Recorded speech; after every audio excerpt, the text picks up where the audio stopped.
Salut à toi public, dans cette vidéo qui est un complément de celle sur le théorème de Bernoulli et sur l'effet Venturi. Donc là on a une canalisation dans laquelle se déplace un fluide et cette canalisation a un rétrécissement. On a une diminution de sa section.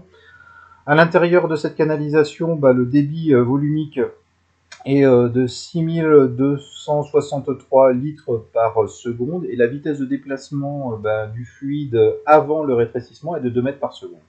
J'ai également placé un manomètre à l'intérieur de cette conduite qui donne une pression de 120 kPa. Maintenant, la conservation du débit volumique, on l'a vu, c'est la section fois la vitesse d'écoulement qui va rester constante. Donc ici on a une grande section et une petite vitesse d'écoulement. Ici on va qui doit être le produit des deux, la section multipliée par la vitesse d'écoulement doit être constant. Donc ici, si la section est plus petite, ça veut donc dire que la vitesse d'écoulement est plus importante. Bon, là, ça se voit sur la petite animation. Tu vois que les petits ronds rouges censés modéliser le fluide se déplacent plus vite au niveau du rétrécissement de la canalisation.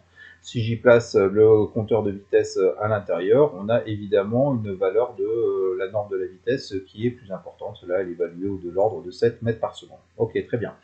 Mais on a également vu dans l'effet Venturi que au niveau du rétrécissement, la pression diminuait. Donc si on place le manomètre à cet endroit-là, tu vois que tu as une pression qui est inférieure, elle est à 95 kPa, alors qu'avant le rétrécissement, la pression était de 120 kPa. Voilà, donc ça c'est une petite animation histoire de fixer un petit peu les différentes notions qu'on en a pu aborder dans la leçon. J'espère que ça t'aura aidé à un peu mieux appréhender ce qui se passe et à mieux modéliser ce qui se passe sur l'écoulement des fluides. Voilà, écoute, je te dis à très bientôt sur la chaîne.